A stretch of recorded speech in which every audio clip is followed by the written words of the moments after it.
આજની આપણે રેસીપીમાં જોઈશું કે ઘરે એકદમ થીક અને મલાઈદાર દહીં કેવી રીતે બનાવવાનું અને આ દહીંમાંથી ટેસ્ટી શ્રીખંડ કેવી રીતે બનાવવાનું તે જોઈશું।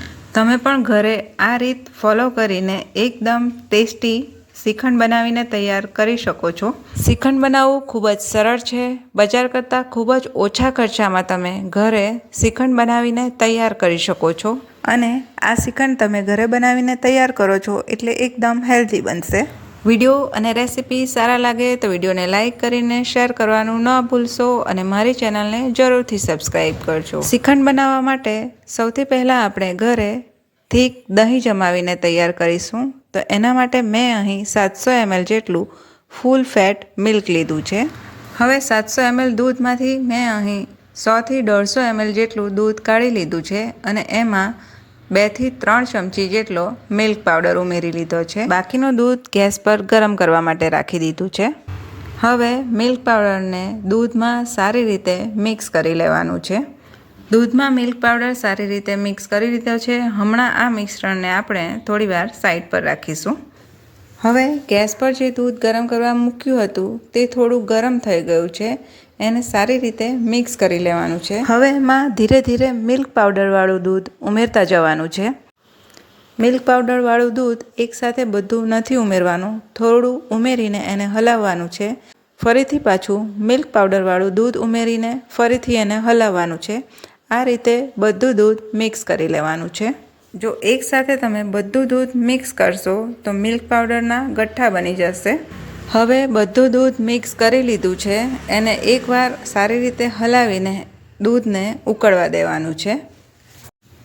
દૂધમાં ઉભરો આવવા માંડ્યો છે। ગેસની ફ્લેમને એકદમ ધીમી કરી દેવાની છે અને ધીમા ગેસ પર જ એને 5 થી 10 મિનિટ સારી રીતે ઉકાળી લેવાનું છે। આ રીતે દૂધને ઉકાળવાથી એમાં મિલ્ક પાવડર એકદમ સરસ રીતે મિક્સ થઈ જશે અને દૂધ થોડું ઘટ્ટ થઈ જશે। હવે દૂધને 5 થી 10 મિનિટ ઉકાળી લીધું છે। હવે ગેસની ફ્લેમને બંધ કરીને દૂધને એકદમ ઠંડુ કરી લેવાનું છે। જો દૂધને ફટાફટ ઠંડુ કરવું હોય તો એક મોટા વાસણમાં બરફવાળું પાણી લઈને આ તપેલું સીધું પાણીમાં મૂકી દેવું અને એને થોડીવાર માટે હલાવતા રહેવું એટલે દૂધ એકદમ ઠંડુ પડી જશે। હવે દૂધમાં મેળવણ ઉમેરવા માટે અહીં મેં અડધી વાટકી જેટલું મોળું દહીં લીધું છે। મેળવણ માટે હંમેશા મોળા દહીંનો જ ઉપયોગ કરવો। જો તમે ખાટું દહીં વાપરશો તો દહીં પણ ખાટું જ બનીને તૈયાર થશે, એટલે એકદમ મોળા દહીંનો ઉપયોગ કરવો। જે વાસણમાં દહીં જમાવાના છે એમાં ઠંડા કરેલા દૂધને ઉમેરી દેવાનું છે। દૂધ એકદમ ઠંડુ પણ નથી, આંગળીથી અડકતા એ થોડું ગરમ લાગે એવું હોવું જોઈએ। હવે આમાં 1-1 ચમચી દહીં ઉમેરતા જવાનું છે। દહીં ઉમેરતા જઈને એને સારી રીતે મિક્સ કરતા પણ જવાનું છે। હવે એમાં બધું દહીં આપણે ઉમેરી લેવાનું છે। દૂધમાં મેળવણ ઉમેરીને એને સારી રીતે મિક્સ કરી લીધું છે। હવે ડબ્બાને ઢાંકીને એને 4 થી 5 કલાક માટે કોઈ ગરમ જગ્યા પર રાખી દેવાનું છે।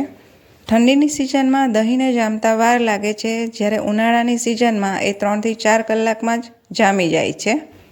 4 થી 5 કલાકમાં જ દહીં જામીને તૈયાર થઈ ગયું છે। એને આપણે થોડીવાર માટે ફ્રીજમાં રાખી દેવાનું છે। હવે દહીંને મેં 1 કલાક માટે ફ્રીજમાં સેટ થવા માટે રાખી દીધું હતું। હવે એને આ રીતે કટ કરીને જોઈશું। આપણે ડેરીવાળાને ત્યાંથી જે થીક દહીં લાવીએ છીએ એવું જ એકદમ થીક દહીં જામીને તૈયાર થયું છે। આ રીતે ખૂબ જ સરસ દહીંના ચોસલા બનીને તૈયાર થયા છે। હવે આ દહીંમાંથી આપણે મસ્કો તૈયાર કરીશું। તો એના માટે એક બાઉલમાં આ રીતે ગળણી રાખી દેવાની છે। ઉપર એક કોટનનું કપડું રાખી દેવાનું છે। હવે એમાં બધું દહીં લઈ લેવાનું છે। કોટન કપડામાં બધું દહીં આપણે કાઢી લીધું છે। હવે એની બધી કિનારીઓ ભેગી કરીને ઉપરથી એક ગાંઠ મારી દઈશું। હવે પોટલીમાં ગાંઠ વાળીને એને બાઉલ સાથે જ સીધું ફ્રીઝમાં રાખી દેવાનું છે। આ રીતે દહીંમાંથી ધીરે ધીરે બધું પાણી છૂટું પડી જશે અને એકદમ થીક મસ્કો બનીને તૈયાર થઈ જશે। પાણી નિતારવા માટે આ દહીંને 4 થી 5 કલાક માટે ફ્રીજમાં રાખવાનું છે। મેં અહીં આખી રાત માટે મૂકી રાખ્યું હતું। હવે દહીંમાંથી એકદમ થીક મસ્કો બનીને તૈયાર થઈ ગયો છે। બધું પાણી એમાં સારી રીતે નિતરાઈ ગયું છે।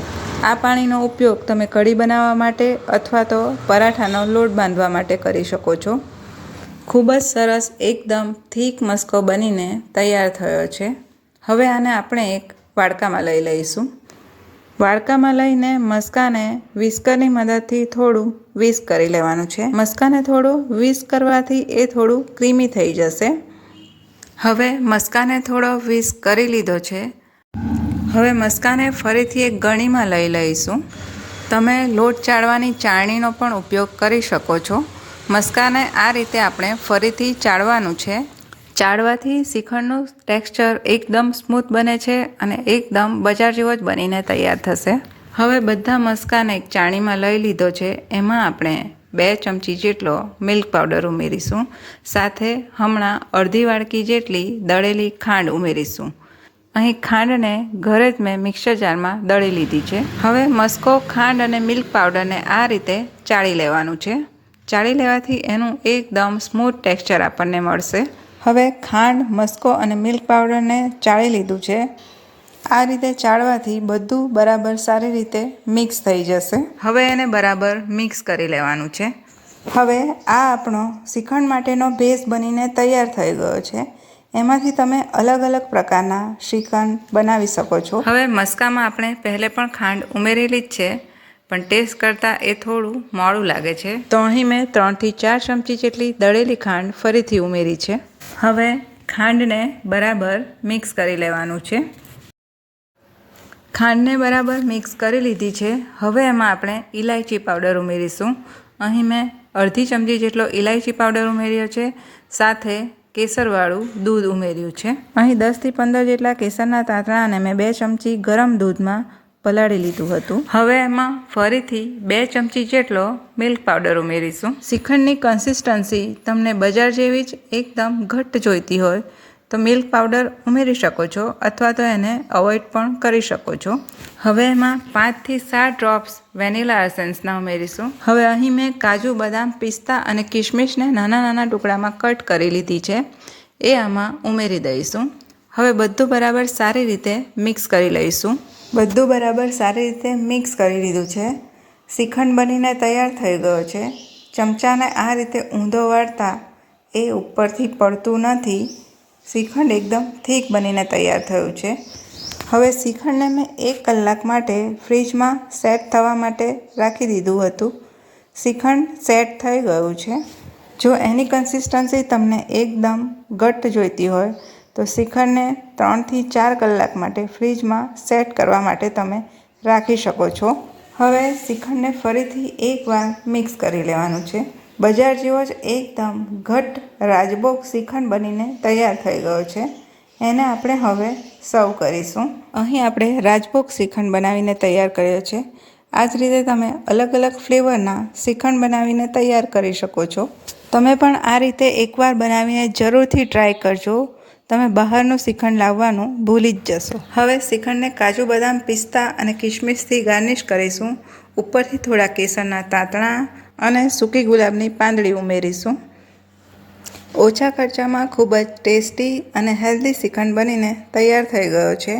વિડીયો અને રેસિપી સારા લાગ્યા હોય તો વિડીયોને લાઇક કરીને શેર કરવાનું ના ભૂલશો અને મારી ચેનલને જરૂરથી સબસ્ક્રાઈબ કરજો। ફરી મળીશું નવા વિડીયો સાથે। ત્યાં સુધી આપ સ્વસ્થ રહો અને મસ્ત રહો।